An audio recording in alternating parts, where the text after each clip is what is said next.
Hello everyone, welcome to Module 1. In this module we'll talk about our principles of coaching, and we'll kind of walk through 5 different steps that, in your book,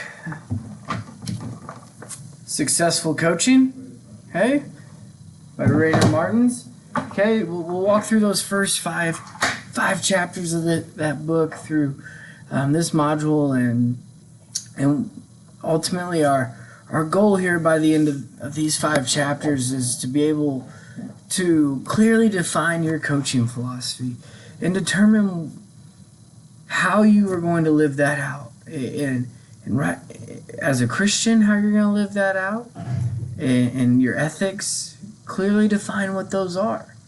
And finally, it's going to be to define what being a Christian and a coach together means, and what does that look like for you.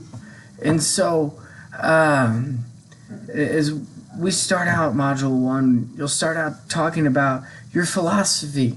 Okay, for our philosophy, it's what our objectives and beliefs and principles that you have are, and to clearly define those. And I'm going to ask you guys in this section to write that out.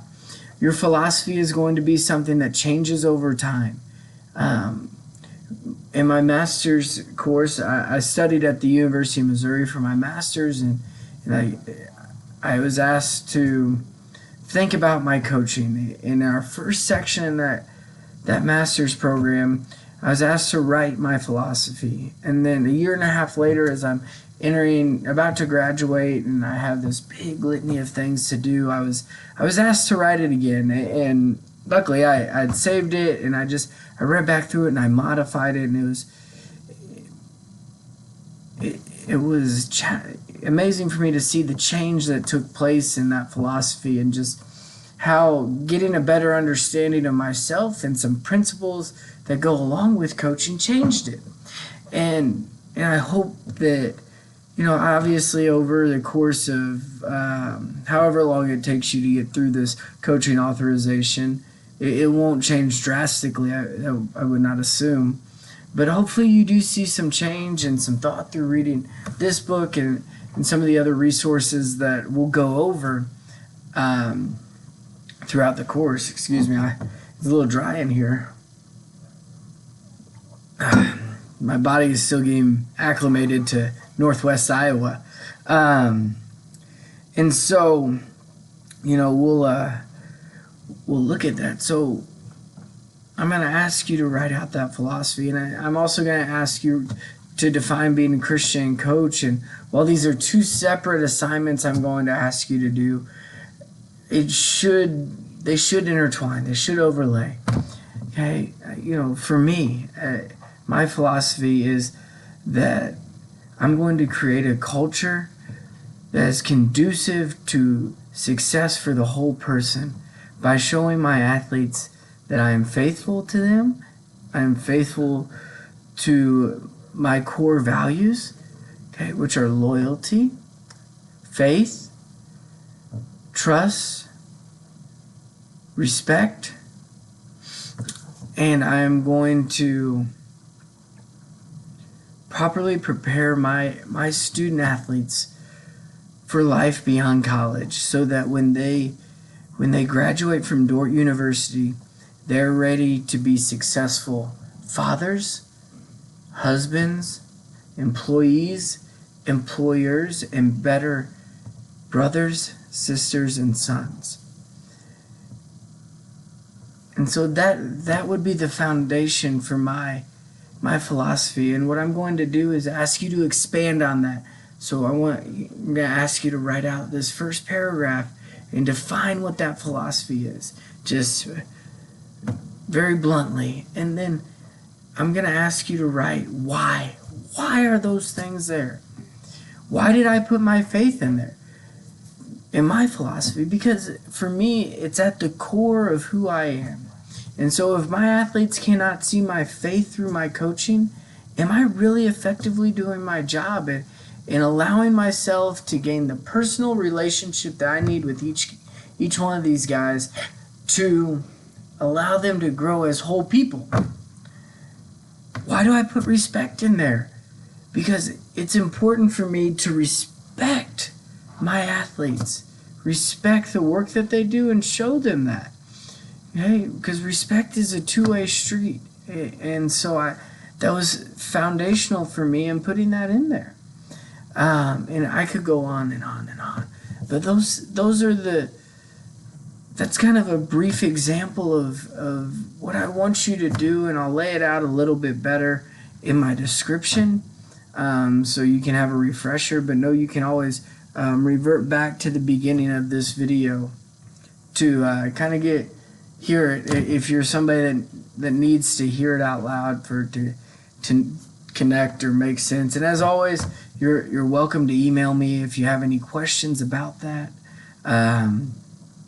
And I'll try to get back to you, by Monday or Thursday, depending on where you emailed me at. And so, I think the other thing that is important for you is, as you read through chapter 1 and talk about philosophy, is whose you are will dictate where you are.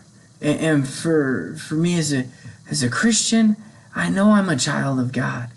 And for you as Christian people, I know that you're a child of God, and God has put you in a position to serve, and understanding that you're serving. You aren't coaching. Yes, coaching is how you serve, but you're serving in a way that God has called you. And so understanding that we are God's children and He has put us in a place for a reason should be a part of that in your philosophy, and you should be able to see it come to life through that. Okay, the second thing we'll talk about is our objective. So what is your objective as a coach? What are you trying to do? Your philosophy is going to end up being that foundation for your objective. Okay, so I know what I want to do. This is how I'm going to do it. And so it's going to drive that. I think for all of us, winning is what we want to do. I mean, in any sport, nobody wants to go and play and get their tail kicked and just, spend all this time in practice to not have success. Absolutely. But beyond that, okay, what is your objective?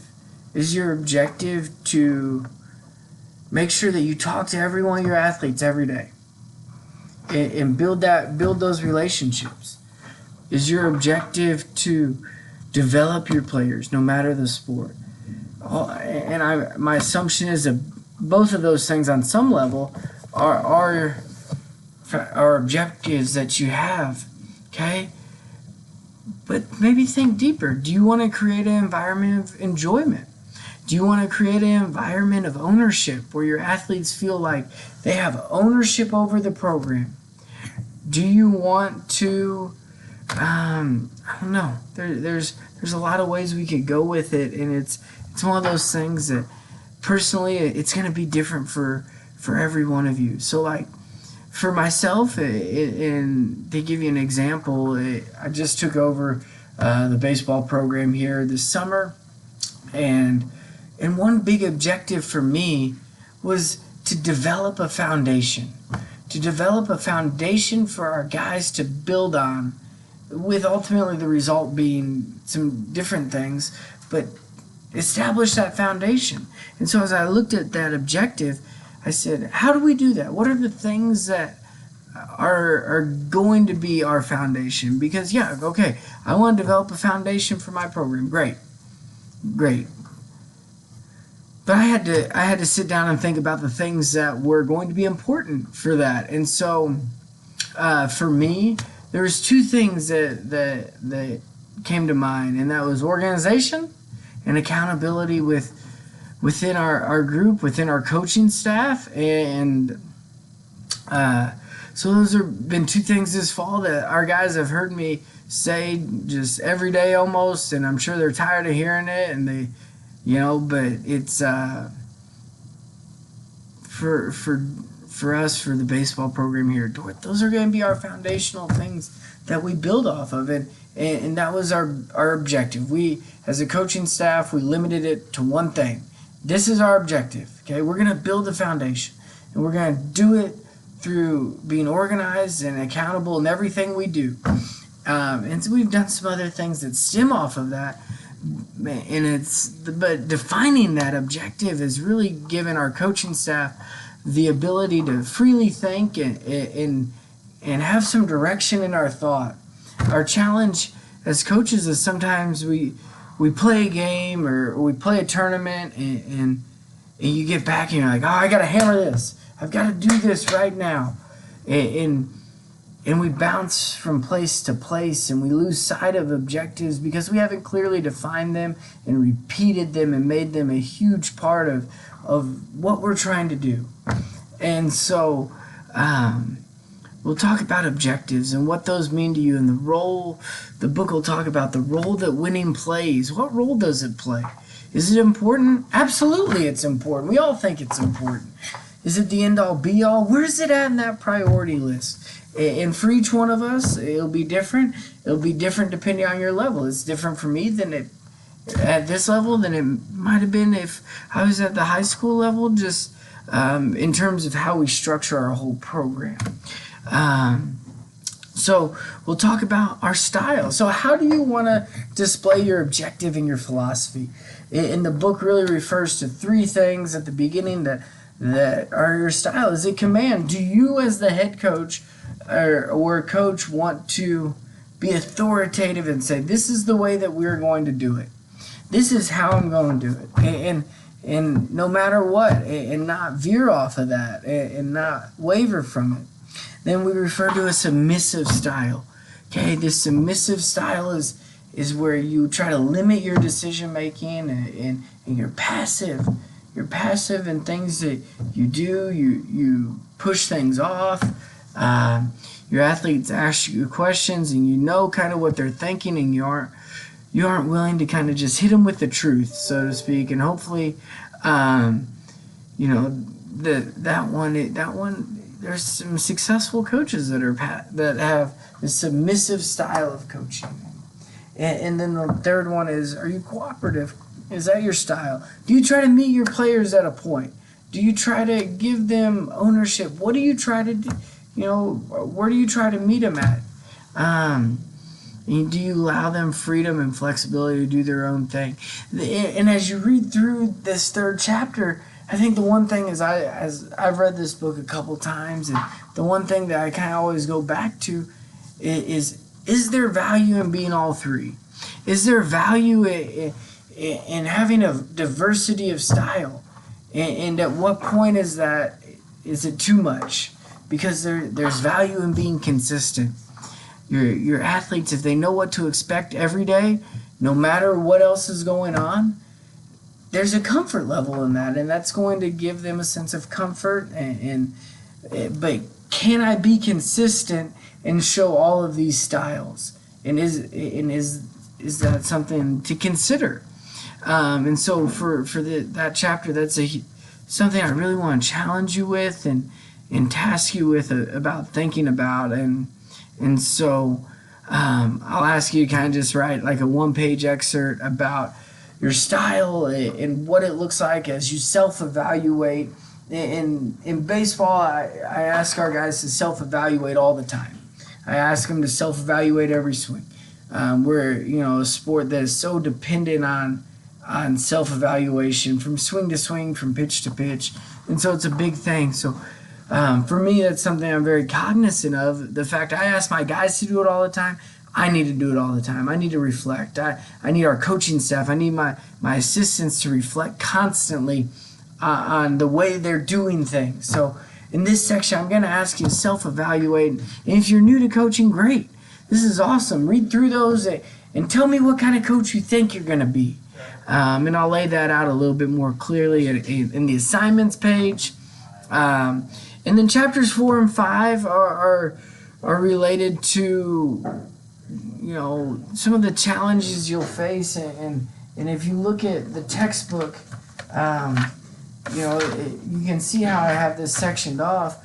But 4 and 5 are about your character in diversity.